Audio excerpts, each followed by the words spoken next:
The next very important question is the attachment of the fascia lata from the one hip bone to the other. This question is usually asked in vivas and it is usually demonstrated on the bones, and today I will demonstrate it on the pelvis. So as you know that the bony pelvis is formed by the combination of the two hip bone. One is the right hip bone, other is the left hip bone. And posteriorly a separate bone which is the sacrum. Below the sacrum are the smaller vertebrae which are called the coccyx vertebrae. Anteriorly the pelvis is joined by a joint which is called the pubic symphysis, and this pubic symphysis is found between the two pubic bones. Now the question is, what is a fascia lata? The word fascia lata is derived from the Latin word lata, which means broad. It is the deep fascia of the thigh. It is a very strong layer. It surrounds the muscles of the thigh. Not only it surrounds them, but also it forms the intermuscular septum. It divides the thigh into three compartments. One is called the anterior compartment, other is called the lateral compartment, and the third one is called the posterior compartment. We will take the one point on the hip bone as a starting point for the attachment of the fascia lata, and then we will separate it throughout the hip bone. So we will start it from the anterior sphenoid spine because it's a very easy task. From the anterior sphenoid spine, the fascia lata will move up to the whole iliac crest. And one point which is very important over here, that the fascia lata is attached with the inguinal ligament over this point, and from here up to the iliac crest, and then at the level of the posterior sphenoid spine, then on the sacrum and on the coccyx, on the lateral and on the posterior surface of the sacrum, there is a ligament which is called the sacrotuberous ligament, which extends from the lateral surface of the sacrum up to the ischial tuberosity. So the fascia lata is attached with this sacrotuberous ligament, and via this ligament it will reach up to the ischial tuberosity. From the ischial tuberosity it will move up to the ischiopubic rami. From here it will move up to the pubic tubercle and then up to the pubic crest. So you can say that this fascia lata almost rounds the whole hip bone. So again I will start it from the anterior sphenoid spine and inguinal ligament up to the iliac crest, and then posterior sphenoid spine, and then sacrum, coccyx, sacrotuberous ligament. From the sacrotuberous ligament up to the ischial tuberosity. From here the ischiopubic rami, then the pubic tubercle, pubic crest. So the question is still there, that how the fascia lata travels from the one hip bone to the other. The fascia lata when reach up to the sacrum, the some part of it will move up to the other bone also, and already the other bone has its own fascia lata. So you can say that both the fascia lata from one side to the other, they merge in the center. So this is the upper extremity or the upper part of the attachment of the fascia lata. Now the lower part, the fascia lata extends downward and surround all the muscles of the thigh. This is a model of the thigh. In this model you can see the attachment of the inguinal ligament.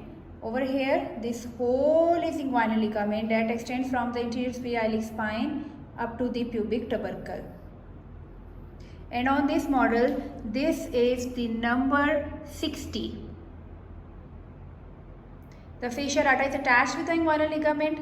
Then, as I told before, the upper extremity, now we are moving to the lower extremity. The lower extremity is the whole thigh. This is the anterior compartment of the thigh. You can see the anterior compartment extends up to the knee.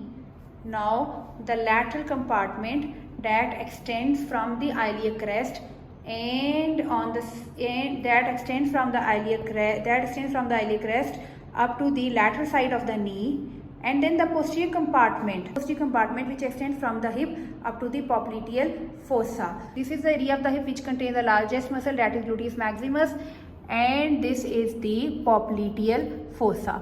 The fascia lata, which is very thick at the level of the thigh, because this surrounds the whole thigh and divides the thigh into the three compartments. One is the anterior compartment, the other one is the lateral compartment of the thigh, and the third one is the posterior compartment of the thigh. It not only surrounds the muscle of the thigh, but it also forms the intermuscular septum. On the lateral side of the thigh, the deep fascia is thickened and form a tract, and this tract is called the iliotibial tract. You can see this blue color structure, and this blue hole is called the iliotibial tract. This tract starts from the iliac tubercle and then extend downwards and reach up to the tibial tuberosity. This hole is called iliotibial tract. This iliotibial tract is not only the thickening of the deep fascia of the thigh, which is the fascia lata, but this is also the combined aponeurosis of the two muscles.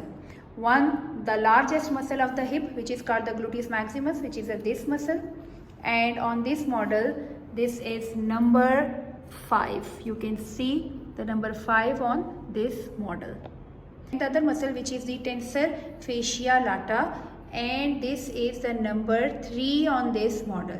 Number 5 is gluteus maximus and the number 3 is tensor fascia lata. The both muscles share the common aponeurosis.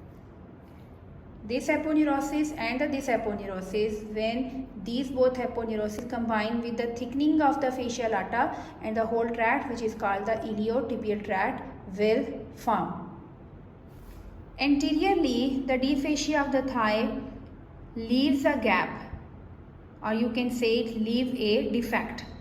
This defect lies below the inguinal ligament, almost 4 centimeter away from the pubic tubercle. This is pubic tubercle and 4 centimeter lateral, and there the gap which is called the saphenous opening. Because in this model there is no fascia lata and the muscles are all exposed, so I cannot show you the saphenous opening, at least on this model. But I will tell you the level of that opening. This opening runs laterally from the pubic tubercle and almost 4 centimeter away below the inguinal ligament.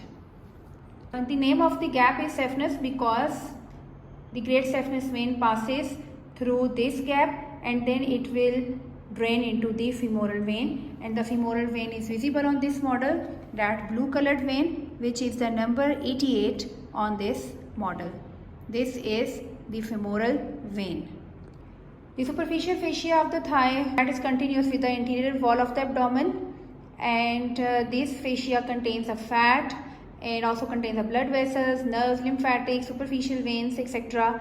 This fascia is thick at the level of the thigh.